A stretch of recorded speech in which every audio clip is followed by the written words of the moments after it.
La couverture maladie universelle est dans sa phase d'enrôlement. Le président de la République, Alassane Ouattara, a été enrôlé hier, mardi.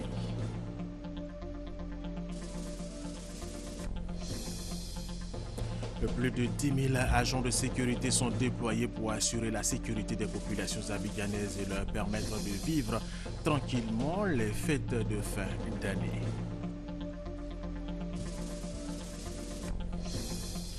Christiane Taubira, garde des Sceaux, ministre de la Justice de la France, a présenté au Conseil des ministres son projet de réforme pénale, un projet contesté par la droite qui demande le retrait du texte.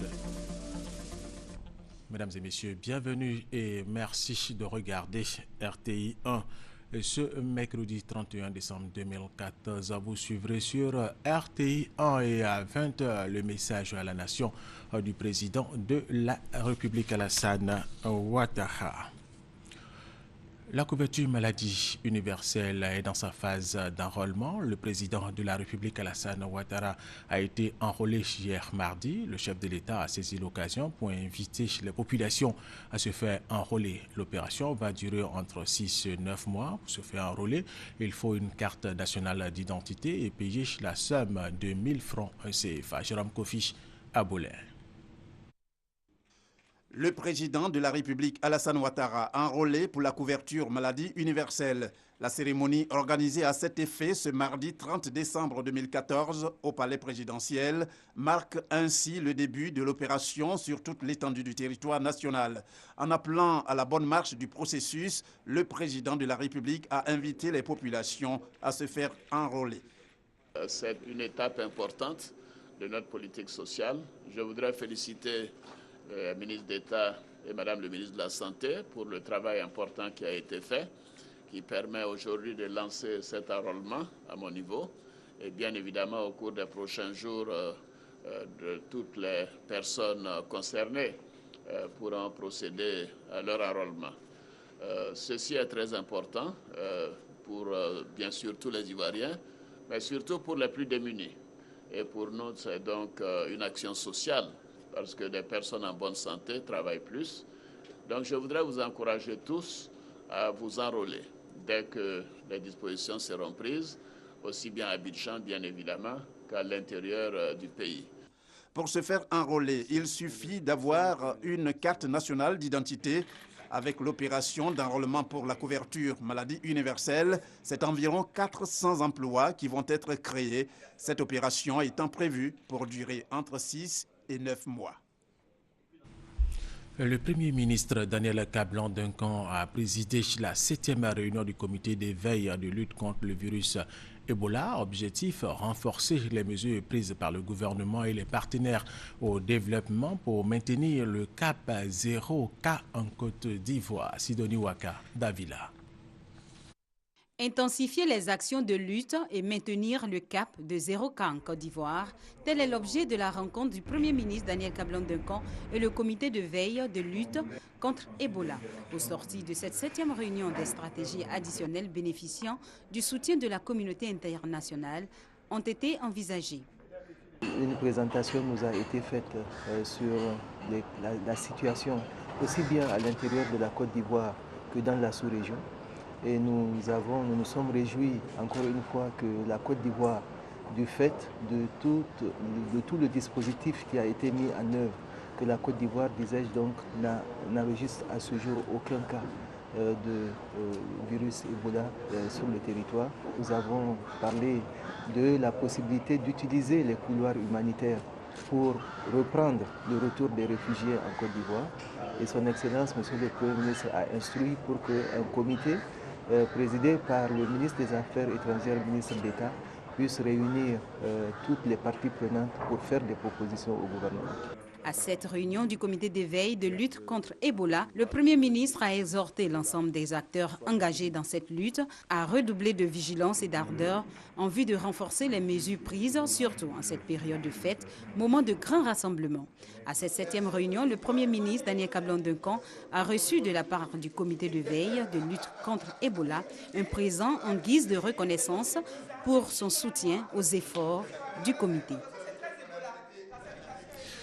Deuxième grand titre de cette édition, plus de 10 000 agents de sécurité sont déployés pour assurer la sécurité des populations abidjanaises et leur permettre de vivre tranquillement les fêtes de fin d'année. Roger Apé, Abou Sanogo. Au centre de cet échange avec la presse, la sécurisation des fêtes de fin d'année. 10 261 agents tout corps confondus seront déployés dans le district d'Abidjan afin de permettre aux populations de passer des fêtes de fin d'année paisibles et sécurisées. L'annonce a été faite par le préfet de police d'Abidjan. 914 agents déployés par jour pour mener les patrouilles pédestres et motorisées. 240 agents déployés par jour pour sécuriser les grandes surfaces commerciales. 878 agents par jour dégagés pour la sécurisation des espaces recevant du public. Au niveau de la circulation, 1638 agents seront mobilisés pour la régulation. En cas d'accident, 150 autres seront également mobilisés pour dégager les véhicules impliqués dans les accrochages et autres ennuis, quand 1166 surveilleront les lieux de culte. À cela s'ajoutent d'autres dispositions. Le boulevard lagunaire, les ponts de Gaulle et Henri Konan Bédier seront fermés à partir de 22h. Seul le pont Félix Houphouët-Boigny restera ouvert à la circulation. La flotte mobile est très importante. Les gens étant sur les voies, ça crée également des accidents de circulation. Pour ne pas que la circulation soit perturbée, nous dégageons 150 agents par jour pour très rapidement régler les problèmes de constat, afin de pouvoir dégager de la chaussée les véhicules impliqués dans les accidents. Les populations et les usagers sont donc invités au respect des prescriptions sécuritaires et à faire preuve de courtoisie vis-à-vis des agents de sécurité. Et ce communiqué avant de poursuivre cette édition, le ministre d'État, ministre de l'Emploi, des Affaires sociales et de la formation professionnelle Moussa Dosso communique le jeudi 1er janvier 2015, fête du Nouvel An est déclarée jour férié et chômé sur toute l'étendue du territoire national. Nous sommes mercredi 31 décembre. Les Ivoiriens et tous ceux qui vivent en Côte d'Ivoire se préparent pour la célébration de la Saint-Sylvestre. Les salons de coiffure et autres instituts de beauté ne désemblissent pas. Grâce Kando. Blocos dans la commune de Cocody. Salon de coiffure de Sophie. Des clientes venues se faire belles pour la fête du Nouvel An. Dans 2 jours, on sera en 2015. Donc il faut se faire plaisir pour venir chez elle, pour qu'elle nous fasse bien belle. Pour que le monde nous regarde aussi, quoi. Par rapport à ça, on est ici. Je suis là depuis 7h30 minutes. Et franchement, il faut dire que quand je suis arrivée ici, on n'a pas mis du temps avant de commencer à natter mes cheveux et commencer à mettre les mèches. L'affluence est telle que certaines clientes doivent attendre des heures avant leur tour. Je suis venue pour les cheveux et l'enfant depuis 8h. Et jusque-là, mon tour n'est pas encore arrivé. Alors qu'il est 11h. Donc bon, j'attends jusqu'à d'ici midi. Si ce n'est pas encore mon tour, je vais aller faire manger l'enfant. Revenir. La fête du Nouvel An est souvent l'occasion de bonnes affaires. Un avis que ne partagent pas certaines coiffeuses. Depuis 6h, on est sur pied. Donc ça bouge, ça va. Si tous les jours pour être pareil, pour nous, c'était bon. Les femmes utilisent beaucoup de perruques que les tissages là. Parce que les tissages, quand tu as tissé, un mois tu as enlevé, ok, perruque, ça fait au moins 2 ans, 3 ans avec toi. Du côté des ateliers de couture, les engagements pris seront respectés, bien que certaines clientes n'arrivent pas à honorer les rendez-vous. En tout cas, ça se passe très bien. Aujourd'hui, à le 30, les rendez-vous seront respectés. On a presque fini. Jusqu'à demain, tous nos clients auront leurs habits. À la grâce de Dieu. Le problème que nous avons, c'est le retrait des habits. La clientèle n'arrive pas à honorer leurs rendez-vous. Disons, on accuse toujours les tailleurs, mais franchement, nous faisons notre effort. Mais sur 10 personnes qui sont déposées, peut-être c'est 5 qui vont retirer. Le reste dans ton atelier. Que nous passons la nuit ici à cause d'eux. Et que si les habits ne sont pas retirés, ça nous pénalise. 2015, c'est dans 48 heures. Salon de coiffure, atelier de couture et autres lieux d'esthétique ne désemplissent pas. Chacune veut être plus que belle pour accueillir le Nouvel An. Les fêtes de fin d'année sont des occasions d'excès en nourriture et en alcool, mais cela n'est pas sans conséquences. Quelles sont donc les conséquences de ces excès sur l'organisme et quels sont les remèdes et conseils appropriés? On en parle avec Félicia Mani et Serge Gongomé. Fête de fin d'année, moment de réjouissance populaire. En cette période, l'on a tendance à manger et à boire pour exprimer sa joie. Et dans cette euphorie, des désagréments surviennent généralement. Trop manger, on peut faire une indigestion. On va prendre beaucoup de gras, beaucoup de graisse. On peut en finir avec des douleurs abdominales, une mauvaise digestion, des remontées. On peut faire aussi une intoxication, mais je voudrais m'arrêter sur les boissons alcoolisées dans la mesure où trop d'alcool, c'est l'agressivité, ça peut finir mal aussi. Et aussi finir mal même avec la conduite. Pas alarmant pour autant. L'excès en aliments et en alcool peut être remédié en vue d'apporter un soulagement au sujet. En cette période festive, des conseils sont donc utiles pour assurer une bonne santé des populations. C'est de bouger, que ce qu'on consomme en plus l'éliminer, brûler les calories qu'on aura eu en excès. C'est de consommer aussi l'alcool avec modération. C'est boire beaucoup d'eau. C'est éviter de manger trop gras, trop sucré, trop salé. C'est écouter les petits signaux qu'on a de faim et aussi c'est de préférer les aliments locaux. Donc varier son alimentation. C'est de savoir aussi conserver les repas, les restes, de savoir aussi acheter des aliments frais et aussi l'hygiène. Attention donc aux excès. Ce mercredi 31 décembre, c'est la date butoir du paiement de l'impôt foncier. Ici, en Côte d'Ivoire, la Direction générale des impôts a arrêté des mesures exceptionnelles comme l'ouverture des caisses jusqu'à 18h. Adama Kodé. À un jour de la date butoir du paiement de l'impôt foncier 2014, la Direction générale des impôts a pris des dispositions particulières pour gérer l'affluence des dernières heures. Pour accueillir le flot de population qui viendront aux caisses s'acquitter de leurs impôts, il y aura une augmentation des caisses. La sécurité sera garantie sur tous les sites fiscaux. Il y aura la police, la gendarmerie, les vigiles bien entendu. Au titre de l'année 2014, ceux qui vont payer les impôts pour 2014, je ne parle pas des arriérés de 2014, il ne leur sera dû aucune pénalité. Concernant la mesure exceptionnelle de réduction de 25% aux propriétaires de maisons qui paieraient leurs impôts avant le 31 décembre, l'administration fiscale a décidé de faire une autre faveur. L'annexe fiscale portant à la gestion 2015 a clairement stipulé que le paiement devait intervenir avant le 31 décembre. En d'autres termes, la journée du 31 décembre est exclue. Mais à titre exceptionnel, et sur instruction expresse de M. le directeur général des impôts, M. Pascal Kwakwa-Binan, les caisses vont ouvrir demain. Pour donner une dernière chance à ceux qui n'ont pas payé leur impôt de pouvoir le faire. Au regard des sacrifices consentis par le gouvernement ivoirien, la Direction générale des impôts appelle à l'esprit citoyen des contribuables. Chacun, selon le directeur du cadastre, doit faire sa part en termes de civisme fiscal pour donner à la Côte d'Ivoire les moyens d'être un pays émergent. Après une formation dans le génie civil et un mois de stage de resocialisation, des ex-combattants viennent d'obtenir un stage de pré-emploi dans une entreprise de construction immobilière. Ce stage est le fruit d'un partenariat entre l'ADDR, l'autorité pour le désarmement, la démobilisation et la réintégration et cette entreprise de promotion immobilière. La suite avec Vénance Eman Niamien. Ils sont 50 ex-combattants bénéficiaires de ces stages en génie civil dans cette entreprise de construction et de promotion immobilière à Songon, commune située dans la périphérie d'Abidjan. Ce stage, fruit du partenariat entre cette entreprise de promotion immobilière et l'ADDR, l'autorité pour le désarmement, la démobilisation et la réintégration, va permettre à ces ex-combattants d'avoir un emploi. Après ce stage, ils sont tout de suite embauchés par la structure qui les accueille.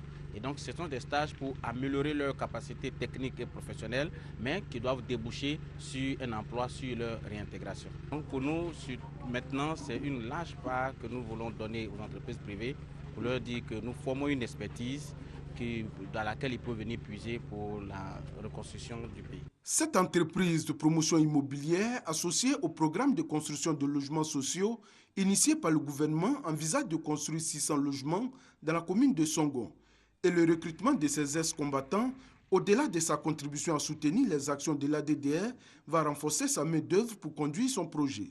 C'est un plaisir pour moi-même d'aider la jeunesse ivoirienne, des ex-combattants, et puis d'aider ADDR. Voilà, donc je suis prêt à les accueillir, en que soit le nombre. Il n'y a pas de souci. Les ex-combattants traduisent leur reconnaissance à l'ADDR et à leur employeur pour cet acte de portée sociale. Ils promettent de donner le meilleur d'eux afin de réussir leur stage. Ce n'est pas en prenant l'âme seulement qu'on peut s'en sortir. Avec tous ces petits trucs aussi, ces petits domaines, tout ça, ça nourrit son homme. 304 ex-combattants ont participé à la formation au métier du génie civil au 1er bataillon du génie à Bouaké. Outre les 50 retenus pour ce stage, certains ont été retenus par le LBTP et d'autres participent à certains programmes de réinsertion de l'ADDR. Autre information, plusieurs albinos ont reçu de la part de l'UNESCO et de la présidence de la République des lunettes et de la crème solaire des dents qui vont leur permettre de supporter cette période de l'harmattan en Côte d'Ivoire. Guillaume Zéré et Rigoré. Des verres correcteurs et de la crème solaire hydratante. Le tout d'une valeur de 13 millions de francs CFA offert à 80 albinos, dont les élèves. Le don est du bureau local de l'Organisation des Nations Unies pour l'éducation, la science et la culture en collaboration avec le ministère des Affaires présidentielles. Il va permettre d'améliorer la qualité de l'éducation chez ces personnes à la santé fragile. Les lunettes que nous octroyons aujourd'hui sont pour justement permettre à ces enfants de promouvoir leur droit à l'éducation et tout simplement de s'assurer un avenir meilleur parce qu'ils vont mieux voir en classe et ils pourront mieux suivre les cours et donc avoir de bons résultats. Les albinos ont une vision déficiente et sont plus exposés au cancer de la peau. Des lunettes et de la crème qui protègent contre les rayons du soleil sont donc deux produits essentiels à leur équilibre. Ils se sont dit heureux de ce geste de portée humanitaire à leur endroit. Je suis très contente d'avoir des lunettes. Je vous remercie. Je remercie le président, l'UNESCO et de nous avoir donné les crèmes solaires et les verres qui vont nous permettre en tout cas de mieux voir et puis en tout cas de nous protéger contre le soleil. Rappelons que chaque bénéficiaire a été au préalable soumis à des consultations afin de recevoir des produits adéquats. Le ministère de l'Emploi et de la Formation professionnelle et l'organisation non gouvernementale Cœur de Mer apportent leur soutien aux enfants orphelins de Dabo. Ces enfants ont reçu des dons qui pourront leur permettre de fêter, comme tous les autres enfants, ces fêtes de fin d'année. Honorine Kakoubla à Nigori. C'est sur l'initiative de l'ONG Cœur de Mer de Djeneba Traoré que le ministère de l'Emploi, des Affaires sociales et de la formation professionnelle est allé soutenir les enfants orphelins de la région de Dabou. Au cours de cette cérémonie à caractère social, les représentantes du ministre Moussa Dosso, Odette Akbali, directrice régionale des affaires sociales, et Josapha Jobo ont apporté un soutien aux enfants orphelins. Elles ont apprécié l'initiative de l'ONG Cœur de Mer avant de sensibiliser les parents sur les pires formes de travail des enfants. La fondatrice de l'ONG Cœur de Mer, Djeneba Traoré, a salué le soutien du ministre Moussa Dosso et s'est réjouie d'avoir donné de la joie à ses orphelins. Cette cérémonie a pris fin sur une note d'ambiance.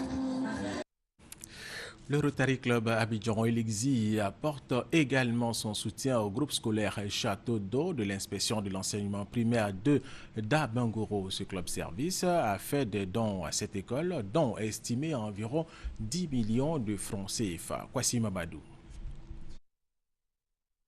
Les 1200 élèves du groupe scolaire Château d'eau d'Abangoro peuvent pousser un ouf de soulagement. Ils pourront désormais passer à table dans les conditions optimales d'hygiène, ce grâce à la réhabilitation de leur cantine scolaire et la construction d'une nouvelle cuisine. Le coût total des travaux, 10 millions de francs CFA, entièrement financé par le Rotary Club Abidjan-Elixir, une action sociale en faveur des élèves issus pour la plupart des quartiers défavorisés d'Abengourou. Ce geste de générosité permettra surtout d'agrandir la capacité d'accueil de la cantine qui devenait exiguë pour les 1200 élèves.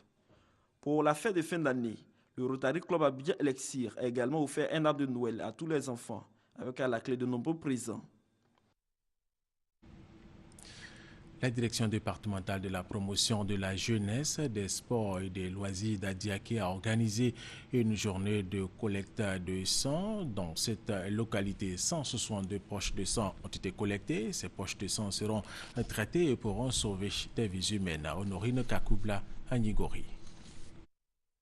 Cette journée de collecte de sang, initiée conjointement par les directions départementales de la promotion de la jeunesse, des sports et des loisirs, de la santé et de la lutte contre le sida d'Adiaké, vise à lutter contre la pénurie de sang. Cette cérémonie a été précédée d'une conférence sur le thème « Je donne mon sang, je sauve des vies », animée par le docteur Joël Crément, responsable du Centre national de transfusion sanguine de Bonois. Cette première expérience dans la commune d'Adiaké a enregistré la participation massive de la population. Au total, 162 poches de sang ont été prélevées sur 200 poches attendues. Les autorités politiques et administratives ont encouragé les participants pour cet acte social. Elles ont également félicité les initiateurs de cette action. Des moustiquaires imprégnés distribués gratuitement aux populations de Divo et d'Agboville. L'opération s'inscrit dans le cadre du programme de lutte contre le paludisme en Côte d'Ivoire. Thérèse Tapeyoboué. À Agboville, près de 240 moustiquaires imprégnés ont été mis à la disposition des populations du district sanitaire.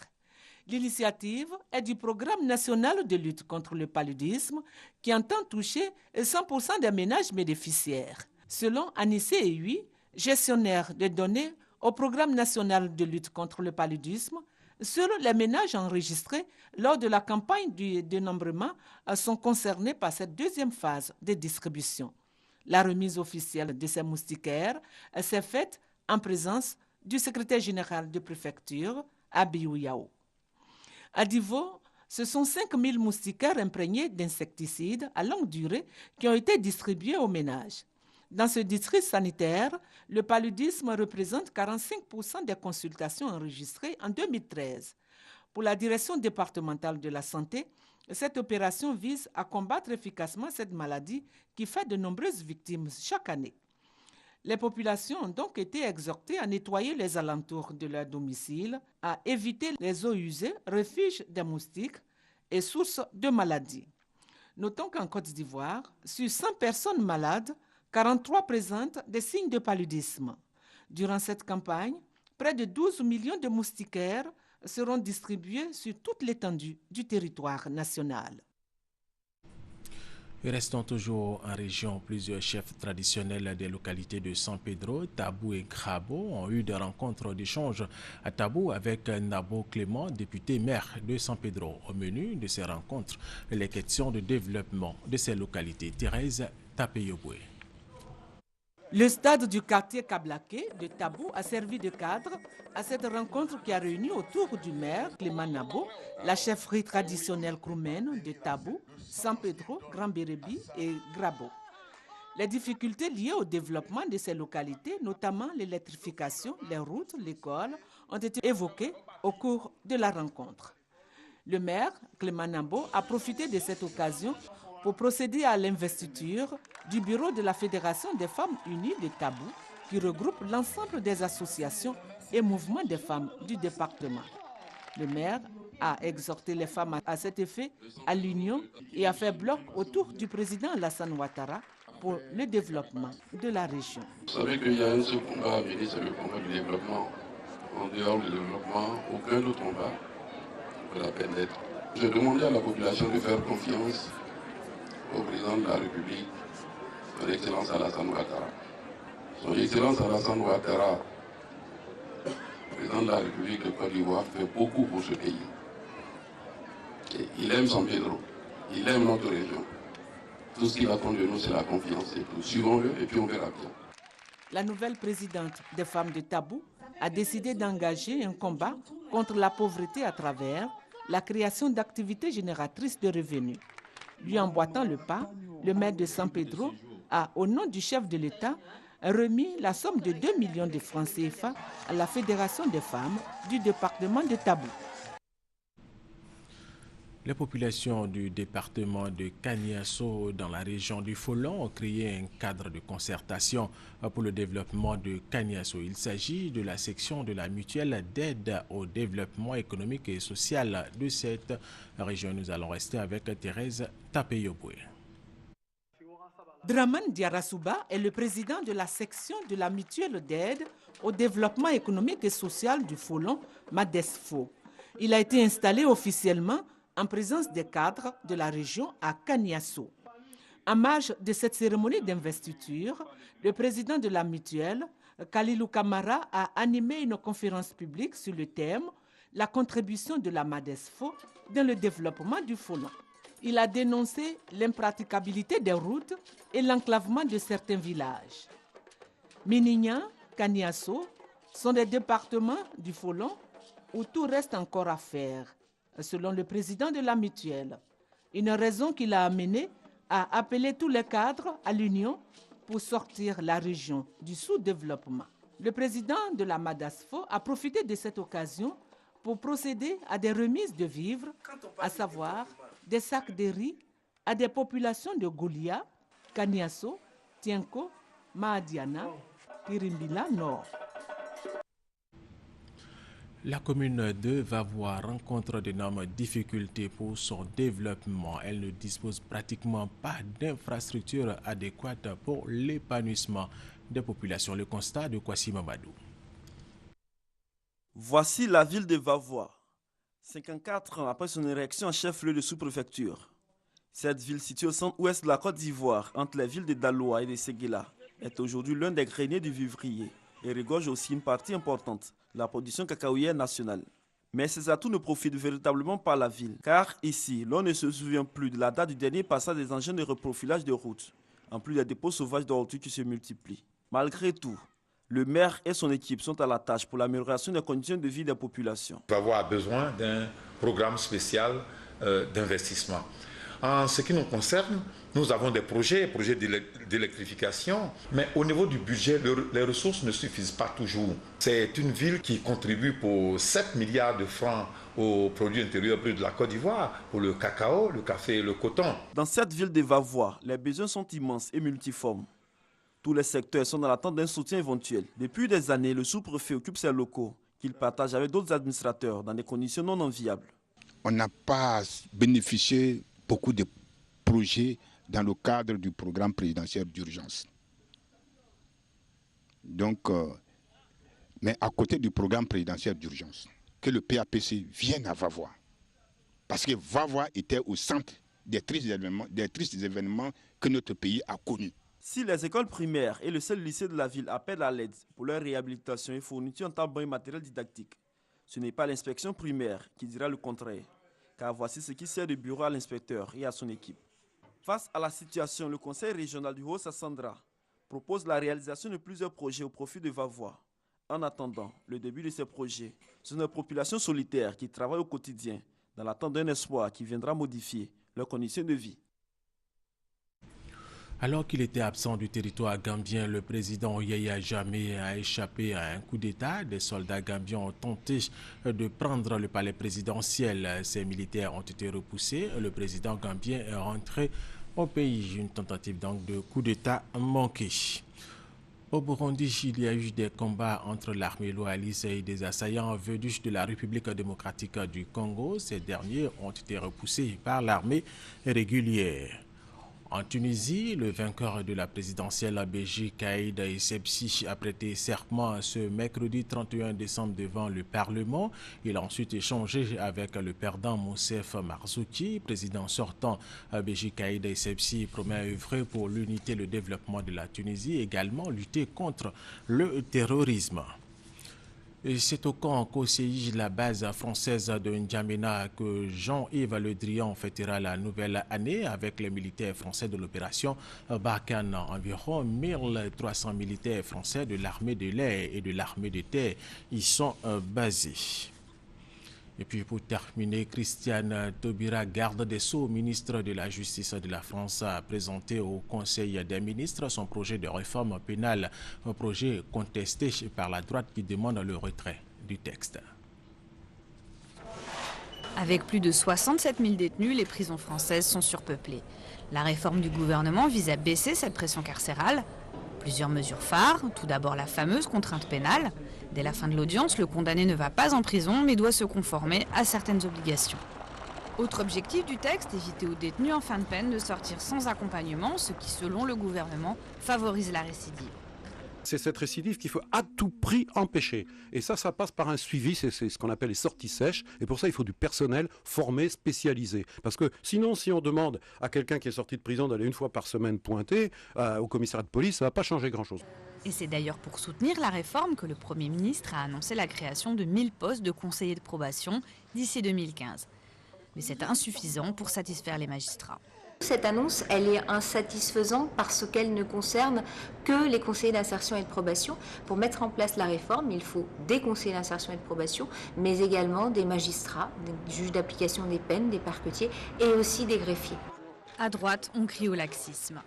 Le patron de l'UMP, Jean-François Copé, demande le retrait du texte. Et pour cause, la réforme mettrait fin à l'une des mesures phares du quinquennat Sarkozy, les peines planchées pour les récidivistes. Mais le gouvernement persiste, même si, selon un sondage, une majorité de Français reste sceptique sur cette réforme. Le gouvernement veut vraiment lutter contre la récidive. Je rappelle qu'il y a quand même dans cet engagement un risque politique, un double risque politique, parce que tout cela va se mesurer. Tout cela va se mesurer. Donc nous aurons à répondre dans quelque temps du taux de sortie sèche et du taux de récidive. Et c'est un risque que nous acceptons, que nous assumons, et c'est pour ça que nous nous en donnons les moyens. Signe de son caractère explosif, le texte ne sera examiné à l'Assemblée nationale qu'à partir du 8 avril, juste après les municipales. Et c'est la fin de cette édition. Merci de l'avoir suivi. Bonne et heureuse année 2015 à toutes et à tous.